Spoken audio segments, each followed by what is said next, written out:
நான் எப்பயுமே லாஸ்ட்டில் தான் சார் பேசுவேன், ஃபஸ்ட்டே கூப்பிட்டேன் நல்லது. ஆக்சுவலாக காலை வணக்கம்.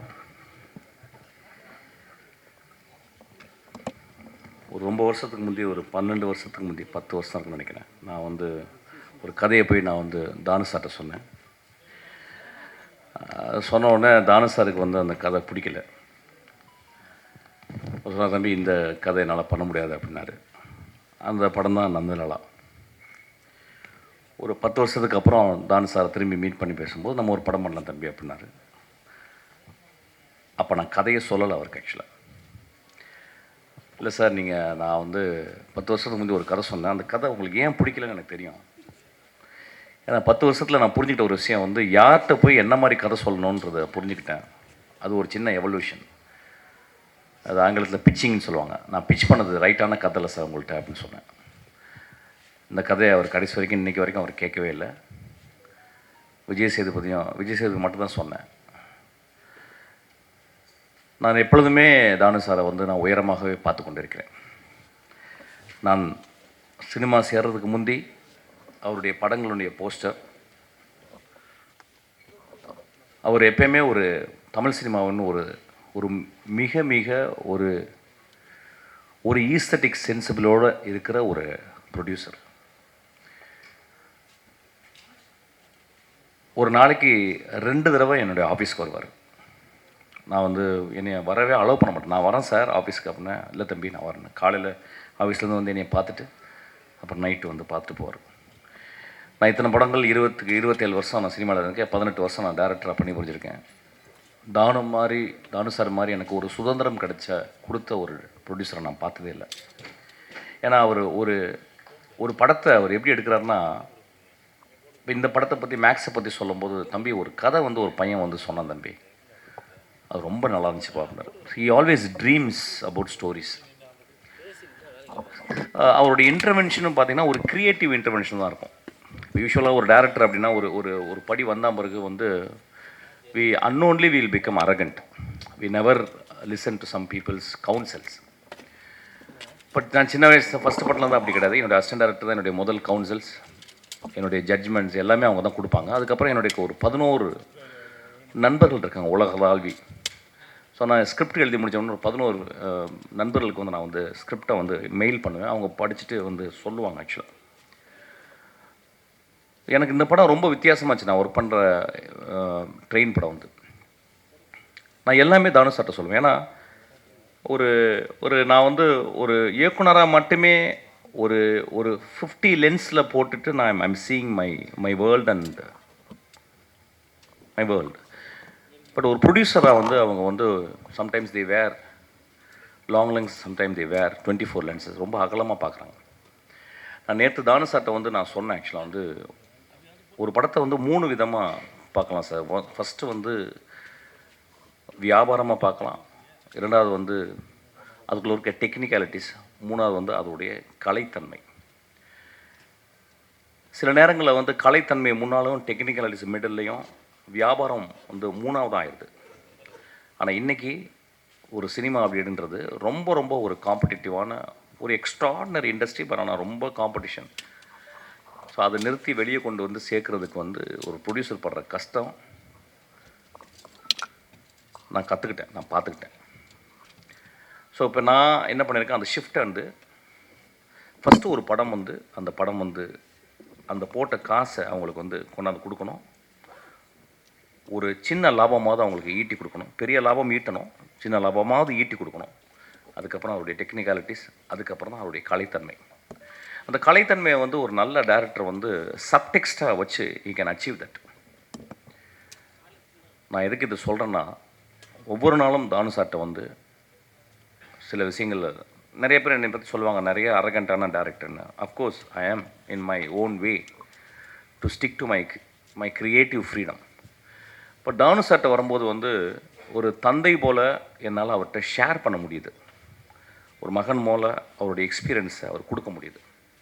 அப்படி தான் வெற்றி மாற்றி நடந்துக்கிறாரு, எல்லாத்தையுமே நடந்துக்கிறாரு. முதல் ஷோ காலையில் ரிலீஸ் ஆகுது இந்த நேரத்து வெற்றிமாறனுக்கு.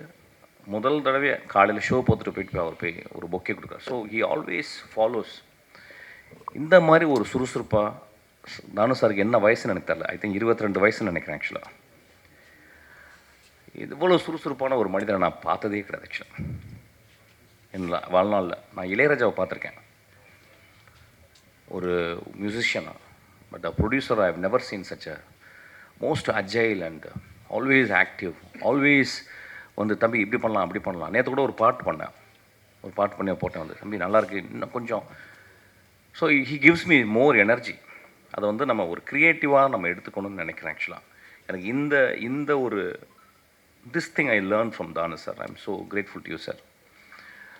அப்புறம் இந்த படம் பார்த்தேன். இந்த படம் முத ட்ரைலர் வரும்போது ஐ நோ கிச்சா, அதாவது எப்படின்னா ஒரு தடவை நான் போய் அவர்கிட்ட கதை சொல்லியிருக்கேன். ரொம்ப வெரி வெரி டீசன்ட் மேன். நான் வந்து I went all the way to Bangalore and I narrated story. He liked it. ஆனால் அதுக்கப்புறம் ஏதோ சம்திங் இட் ஹேப்பன், அதெல்லாம் பண்ண முடியல.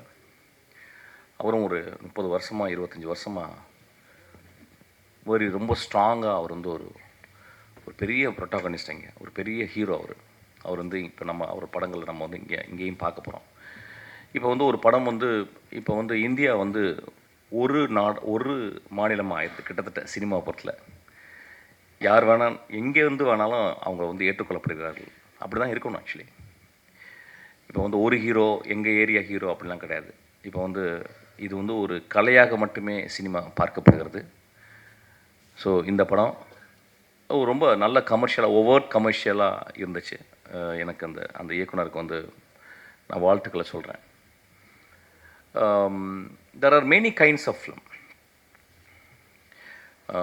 ஃபாஸ்பெண்டர் எடுக்கிறது ஒரு ஃபிலிம், பெல்லாட்டர் எடுக்கிற ஒரு ஃபிலிம், குரசவா ஒரு ஃபிலிம் எடுக்கிறாரு, பிரசான் ஒரு ஃபிலிம் எடுக்கிறாரு, பொலான்ஸ்கி ஒரு ஃபிலிம் எடுக்கிறாரு, நோலன் ஒரு டிஃப்ரெண்ட் கைண்ட் ஆஃப் எடுக்கிறாரு. நிறைய ஃபிலிம் மேக்கர்ஸ் இங்கே நம்ம இந்தியாவை பார்த்தோம்னா ஷியாம் பெனகல்லேருந்து ஆரம்பிச்சுன்னா வெற்றிமாறன்லேருந்து இன்றைக்கி ராம்லேருந்து தியாகராஜன், குமார் ராஜா, இன்றைக்கி மிகப்பெரிய வெற்றி படங்களை கொடுத்த டேரக்டர்ஸ் எல்லாமே. இதுதான் ரைட் ஃபிலிம் அப்படின்றது கிடையாது. ஃபிலிம் அப்படின்றது வந்து நிறைய ஜானரில் இருக்கணும், நிறைய சுவைகளை கொண்டதாக இருக்கணும். ஒரு சாப்பாடு எடுத்துக்கிட்டோம்னா வந்து நம்ம we are not just merely surviving to eat ஒரு ஃபுட்டு. அது ரொம்ப டேஸ்ட்டாக இருக்கணும். அதனால தான் வந்து இயற்கையை நம்மளுக்கு டேஸ்ட் பட்டை வந்து நம்மளுக்கு கொடுத்துருக்கு.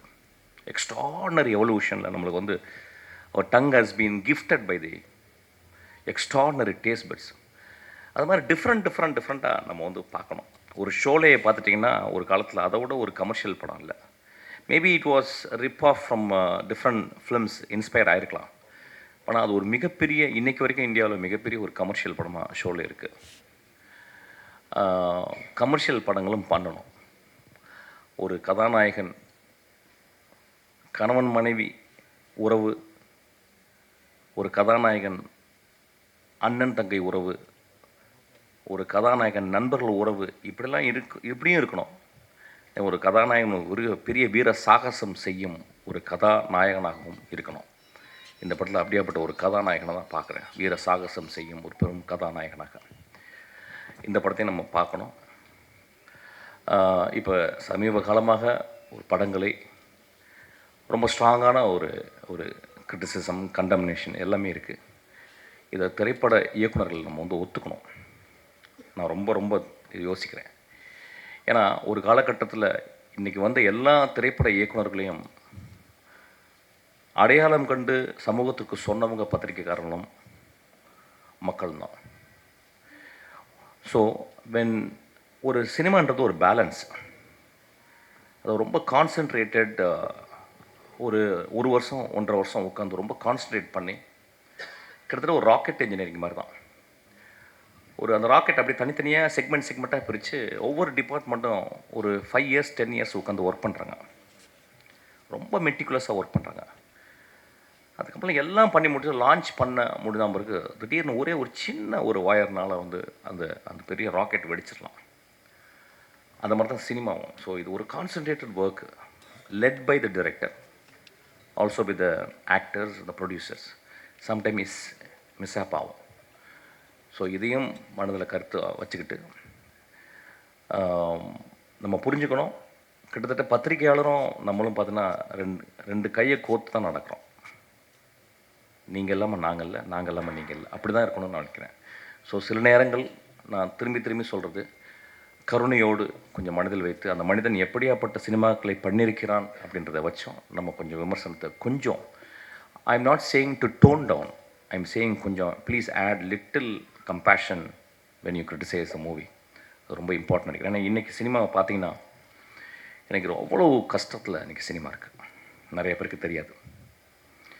கஷ்டம்னா ஒரு எப்படி ஒரு ஒரு சீசனுக்கு கூட ஒரு 4 சீசன் இருக்கும். ஆனால் இன்றைக்கி சினிமா அவ்வளோ கஷ்டத்தில் இருக்குது. பெரிய சினிமா பெரிய பணங்கள் போட்டு தான் இன்றைக்கி சினிமா பண்ண முடியுது. ஒரு சின்ன படங்களே இன்றைக்கி எடுக்க முடியல. ஆக்சுவலாக கொஞ்சம் மிஸ் ஆனால் கூட அது வந்து மிகப்பெரிய இழப்பையும் பல குடும்பங்களை வந்து ரோட்டுக்கு கூட்டு வர்ற அளவுக்கு சினிமா ஆயிடுது. ஸோ இதை கருத்தில் கொண்டு நம்ம சினிமாவை ரொம்ப கம்பேஷனோட பார்க்கணுன்னு நான் ரொம்ப தாழ்மையோடு கேட்டுக்கிறேன். இந்த படம் ஒரு மிகப்பெரிய வெற்றி படமாக அமையும். இந்த படமும் ரொம்ப கலை ரீதியாக இன்னொரு ஏரியாவில் ஒரு ஜானரில் இது வந்து ஆடியன்ஸை வந்து ஹோல்ட் பண்ணும். இட் ஷுட் அரெஸ்ட் அவங்களோட இன்ட்ரெஸ்ட்டை வந்து இன்னும் அதிகப்படுத்தும். இந்த படம் கிச்சா அவர்களுக்கு மிகப்பெரிய தமிழ் வெற்றி படமாக அமையணும்னு நான் ஆசைப்பட்றேன், வாழ்த்துறேன். இந்த படத்தை இயக்கிய அந்த இயக்குனர் அவர் பேசும்போதே தெரிஞ்சது ரொம்ப எளிமையாக இருந்தார்.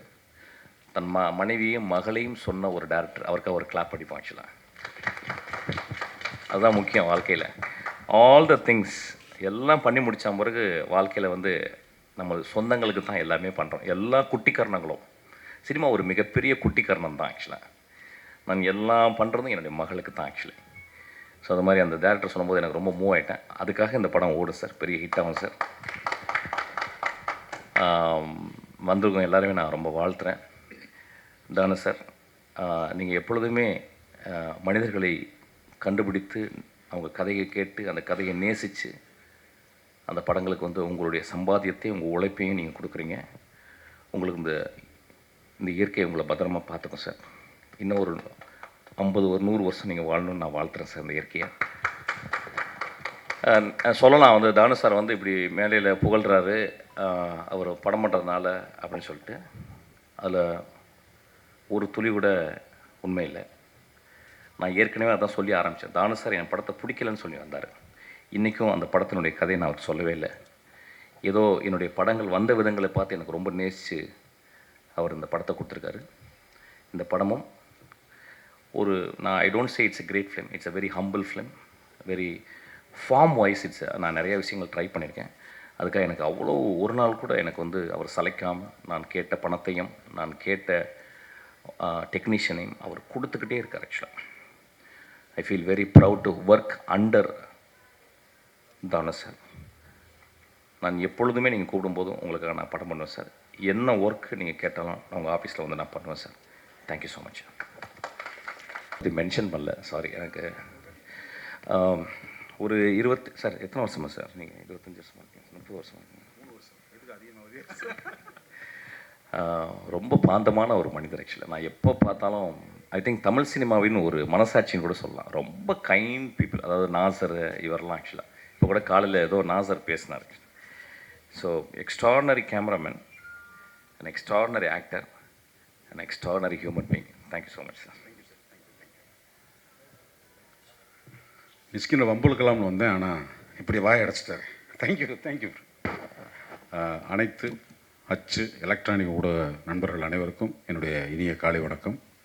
சார் ரவி கொட்டாரக்கார சார், காட்ராக்டர் பிரசாத் சார், உதயகுமார் சார், ராஜ்குமார் பெரியசாமி, மிஸ்கின் அண்ணா, சபி மாஸ்டர், தம்பி எல்லாருக்கும் என்னுடைய இனிய மனமார்ந்த வணக்கங்களை தெரிவிச்சுக்கிறேன்.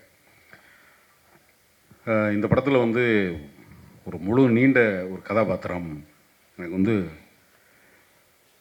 ப்ரொடக்ஷன் மேனேஜர் மகேந்திரன் வந்து திடீர்னு ஃபோன் பண்ணி இந்த மாதிரி தானு சார் கம்பெனிலேருந்து ஒரு படம்னே நீங்கள் வந்து கேளுங்கன்னாரு. அப்போ தம்பி போய் கதை கேட்டேன்.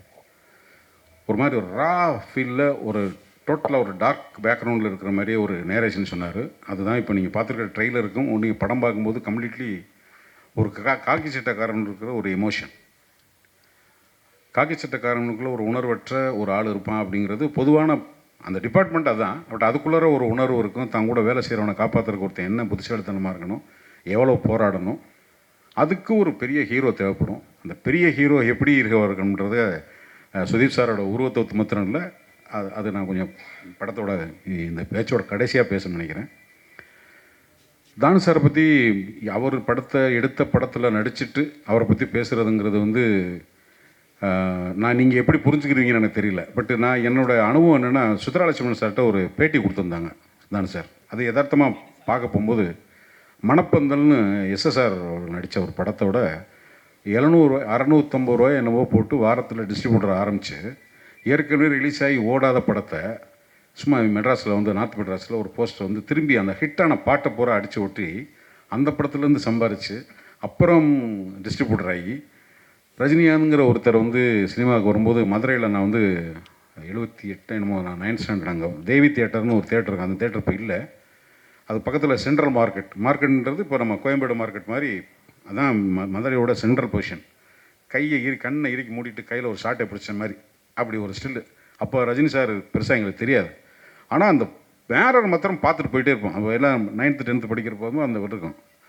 அந்த ஒரு ஹீரோவை இவங்க இப்படி வரப்போகிறாரு அப்படின்னு அவங்க எப்படி கணிச்சாங்க அப்படிங்கிறது பர்சனலாக ரஜினி சாரையும் தானு சாரையும் கம்பேர் பண்ணுறதோட ஒரு சில உருவங்கள் இந்த சினிமாவில் எப்படி போய் பதிய போகுதுங்கிறது, சினிமாவை பற்றி ஒரு தீர்க்க தரிசனமான சிந்தனை இல்லாத ஒரு டிஸ்ட்ரிபியூட்டர்னாலேயோ ஒரு ப்ரொடியூசர்னாலேயோ ஒருத்தனுக்குள்ளே இருக்கிற இன்னொன்று கண்டுபிடிக்கிறது கஷ்டம். இதுதான் சினிமாவில் இருக்கிற ஒரு மேஜிக். அந்த மேஜிக்கு நிறையா தெரிஞ்சதுனால தான் நடுவில் இருக்கிற பெரிய நிறுவனங்கள்லாம் இன்றைக்கி தமிழ் சினிமாவில் படம் எடுக்கிறதுல நிப்பாட்டிட்டாங்க. கண்டினியூவாக படம் எடுக்கிறது தானு சார், சத்யஜோதி ஃபிலிம்ஸ் 2 பேர் தான் எனக்கு டக்குன்னு ஞாபகத்தில் வருது. இப்போது என்ன மாதிரியான வியாபார சூழல் தம்பி மிஸ்கின் பேசுன மாதிரி எங்கே சிக்கல் இருக்குன்னா, சர்வதேச கம்பெனியில் வந்து இப்போ நம்ம ஓடிடி அப்படின்னு ஒரு ஏரியா வந்துட்டு கொஞ்சம் கொஞ்சமாக உள்ள ஒரு சின்னதாக கூப்பிட்டீங்க, வாங்க இந்தாங்க மிட்டாயின்னு கூட்டி போய் டக்குன்னு ஒரு பெரிய லெவல் வரும்போது அப்படியே எரிக்கி போட்டு போயிட்டாங்க. ஹிந்தி சினிமா பற்றி தெரியாது. தெலுங்கு, கன்னடம், தமிழ், மலையாளம் எல்லாம் ஒரு இடத்துல மலையாள படங்கள் சின்ன சின்ன படங்களாக அப்படி போயிட்டுருக்கு. இங்கே ஒரு பெரிய கேட்டை போட்டு லாக் பண்ணும்போது பெரிய ப்ரொடியூசர் தானு சார் மாதிரி நாணயமான ஆளுங்களால் மாத்திரம்தான் படத்தை எடுத்து ரிலீஸ் பண்ண முடியும். ஏன் நாணயம்னு சொல்கிறேன்னா, நான் ஒரு கேமராமேன் ஒரு படம் வேலை செஞ்சேன். அந்த படம் லேபில் வந்து ரிலீஸ் ஆகிறதுக்கான வாய்ப்புகள் இல்லை. அந்த ப்ரொடியூசர் அனாதையாக நிற்கிறாரு. காசு ஒன்றை தவிர வேறு எதுவுமே துணை புரியாத ஒரு சூழ்நிலை. நான் பிரிண்டெல்லாம் பண்ணி 37 பிரிண்ட் அப்போ தமிழ்நாடு பூரா ரிலீஸ் பண்ணுறாங்க. 37 print north Arcot, south Arcot, Chengalpattu. இந்த தலைமுறைக்கு அது இந்த என்எஸ்சின்னு சொல்லுவாங்க. பிரிண்ட் போகிறதுக்கு வாய்ப்பு இல்லை. என்ன செய்கிறதுன்னு தெரியல. அதுக்கப்புறம் அவராக அந்த ப்ரொடியூசராக என்ன நினச்சிருந்தால தானு சாருக்கு வந்து ஃபோன் பண்ணுறாரு. அப்போ வந்து ஆஃபீஸ் வந்து இங்கே டீனரில் எங்கள் கேமராமேன் யூனியன் ஆஃபீஸ் பக்கத்தில் இருக்கு. என்னப்பா அப்படியா, எங்கே இருக்க நீ? லேபில் இருக்கேன். சரி வை. ருக்மாதங்கன்னு பேர் அவர் லேபில் இருக்கார். அதில் தானே என்ன ஃபோன் பண்ணாங்க, நான் டெலிவரி எடுத்துக்கிறேன் அப்படின்னு போயிட்டு ஒருத்தன் தற்கொலை பண்ணிக்கிட்டு கயிறெல்லாம் தொங்குது, கழுத்தை மாற்ற சூழ்நிலையில் இருக்கும்போது ஒரு ஃபோனு அவருக்கு என்ன செக்கு கொடுத்தாரா எதுவும் கொடுத்து அது நேராக தானு சார் ஃபோன் பண்ணார் அப்படின்னா நீங்கள் ரிலீஸ் பண்ணணும். அந்த பிரிண்ட் கடகடன்னு ரிலீஸ் ஆகி காலையில் அந்த அந்த ஒரு 5 நிமிஷத்தில் அந்த ப்ரொடியூசரோட ரிலீஃபை நான் உணர்ந்தேன். நான் கேமராமேன், எனக்கு சம்பளம் வருது அது அப்புறம். ஆனால் ஒட்டுமொத்தமாக ஒருத்தன் தூக்கு கயிறில் தொங்க போகும்போது ஒரு ஃபோனில் நீ எப்போ கொடுக்க போகிற, அந்த பணத்துக்கு யார் பொறுப்பு, எதுவுமே இல்லை. தானு சொன்னார் ஒரு வார்த்தை, படம் ரிலீஸ் ஆயிடுச்சு. இதெல்லாம் ஒரு தனிநபர்கள் வர்ற தலைமுறையில் சினிமாவில் அடுத்து எல்லாம் நடிகர்களுக்கு வாரிசு, இயக்குநர்களுக்கு வாரிசு இருக்குது, தயாரிப்பாளர்களுக்கு வாரிசு. தானு சார் பையன் இல்லை. இந்த பிஹேவியர், இந்த நாணயம் தான் ஒருத்தரை கடைசி வரைக்கும் கொண்டு போகும். படங்கள் ஓடாமல் இருக்கும். இதெல்லாம் தானு சார்கிட்ட வந்து நான் பல விஷயங்களை அப்சர்வ் பண்ணதில்லை. இந்த படத்தில் எனக்கு வாய்ப்பு கொடுத்ததுக்கு நன்றி அண்ணா. நன்றிக்காக நான் உங்களை பாராட்டலை. நான் சொன்ன அனைத்தும் வெறும் பாராட்டு இல்லை, முழுதும் உண்மை என்பது உங்களுக்கும் புரியும். உங்களுக்கு இதை சொல்கிறேன். இந்த படத்தில் வந்து கேமராமேன் சேகர் சந்திரன். ஏன்னா எந்த படத்துக்கு போனாலும் எனக்கு கேமராமேன் மேலே தான் கான்சன்ட்ரேஷன் இருக்கும். சத்தமே இல்லாமல் சுதீப் சாரோட நிறைய படங்கள் ஒர்க் பண்ணியிருக்காரு. அவ்வளோ சைலண்ட்டாக ஒரு சினிமாட்டோகிராஃபர் வந்து கம்போஸ்டாக இருக்கிறது அது ஒரு டைரக்டருக்கு ரொம்ப ஹெல்ப் பண்ணும், ப்ரொடக்ஷனுக்கு ஹெல்ப் பண்ணும். என்ன நடந்தாலும் அது தனக்குள்ளே வச்சுட்டு எத்தனை மூடுனாலும் என்ன அது ஒரு போலீஸ் ஸ்டேஷன் செட்டப். இது பெரிய ஒய்டு பிளாக். ஏன்னா அதில் வந்து கிட்டத்தட்ட ஒரு 60-70 நாள் அது உள்ளே indoor night of shoot. So ஒவ்வொரு இடத்துலையும் டிஜிட்டல் சினிமா வந்ததுக்கப்புறம் அதை கண்ட்ரோல் பண்ணுறது, அந்த ஹை கெயின் ஒர்க் பண்ணும். அந்த டிஜிட்டல் எங்கேயெல்லாம் கொஞ்சம் லைட் இருக்குது அங்கே அதுவாக போய் பிக்கப் பண்ணிக்கிறோம். ஆனால் அந்த மூடு அப்படி இல்லை, இந்த ஸ்கிரிப்டோட மூடு அது இல்லை. அதை கண்ட்ரோல் பண்ணி கொண்டு வரணும். ரொம்ப கம்போஸ்டாக ஒர்க் பண்ணார். ஆர்ட் ரைட்டர் ஒர்க் பண்ணவும் சரி, என் கூட ஒர்க் பண்ண அந்த படத்தில் ஒர்க் பண்ண நடிகர்கள் இப்போ அவங்கெல்லாம் பெங்களூர் ஷூட்டிங்கிறதுனால வர முடியல. விஜய் சந்தூர், உக்ர மஞ்சுங்கிறவர் சுதீப் சாரோட ஒரு பிக் பாஸ், கனடா பிக் பாஸில் உள்ளே இருக்காருன்னு நினைக்கிறேன். இருக்கார் சார், வந்துட்டு இருக்கார்.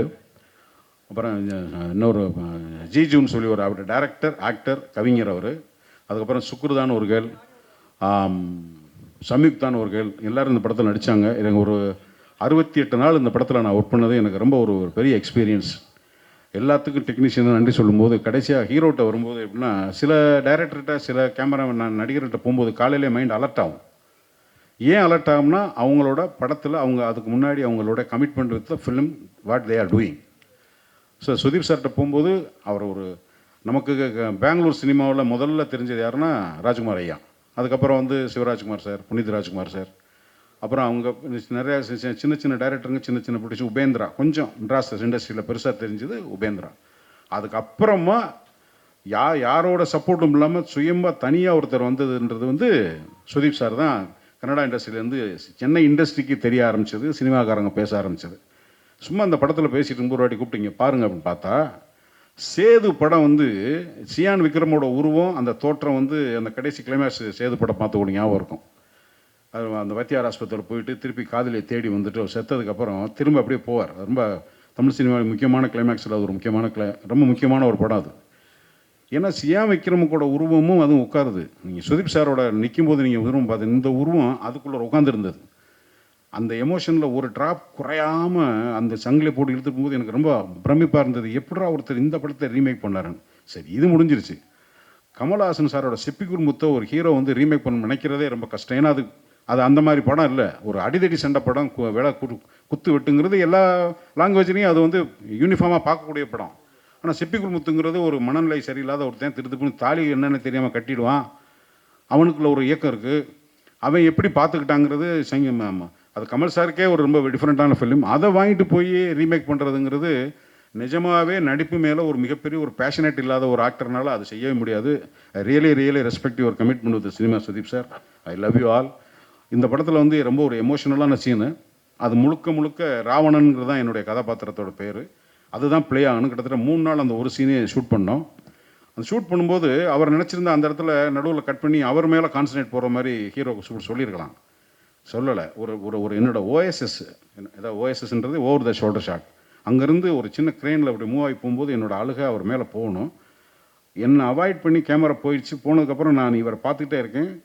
அந்த ப்ளூடூத் டெக்னாலஜி மாதிரி அந்த ஆக்டர் இன்னும் இந்த கேரக்டரோட எமோஷனில் நான் வந்து அப்படி இறக்கி பிடிச்சது இருக்கு. நான் அவுட் ஃப்ரேமில் இருக்கும்போது எனக்கு தெரியுது அந்த ஆக்டரோட எமோஷன் எவ்வளோ தூரம் அந்த கேரக்டர் உள்வாங்கி ஒரு மேஜர் எடிஷன் அங்கேருந்து போய் கிரேன் போய் டாங் டாங் டாங் டாங் டாங் ஷக் கட் பண்ணாக்கா அதுக்கப்புறம் அந்த கிளைமேக்ஸ் போகணும்.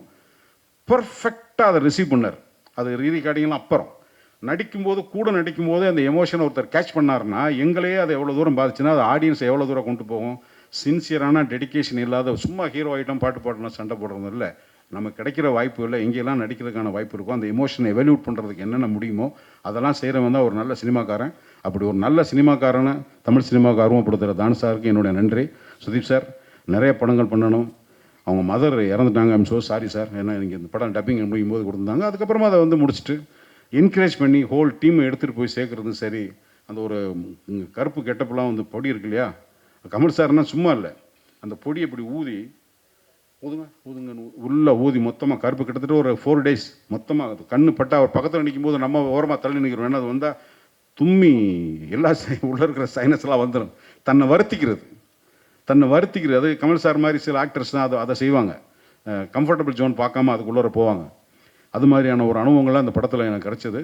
ஸோ இந்த படத்தை வந்து நீங்கள் படம் பார்த்துட்டு தம்பி டைரக்டரை வந்து அவன் தன்னை போராடி தான் எல்லோரும் ஜெயிப்பாங்க, விறுவிறுன்னு வந்துடுறதில்ல. பட் விஜய் கருதையை பொறுத்த மட்டும் தன்னை பலமுறையாக அறிமுகப்படுத்தக்கூடிய வாய்ப்புகள் கிடச்சி அங்கே உட்காந்து இங்கே உட்காந்து அலமோதி கடைசியில் ரீக்ரியேஷன்ஸில் வந்து உட்காந்து தம்பி உன்னுடைய உழைப்பும் உன்னுடைய முயற்சியும் உன்னுடைய நேர்மையான கமிட்மெண்ட்டுக்கும் காலம் நல்ல அனுமதி தர வேண்டும். நீ வெற்றி சூட வேண்டி என்னுடைய மனமார்ந்த வார்த்தைகளை தெரிவிக்கிறேன். வாய்ப்புக்கு நன்றி, வணக்கம். Thank you so much sir. அடுத்ததாக south Indian film chamber of காமர்ஸுடைய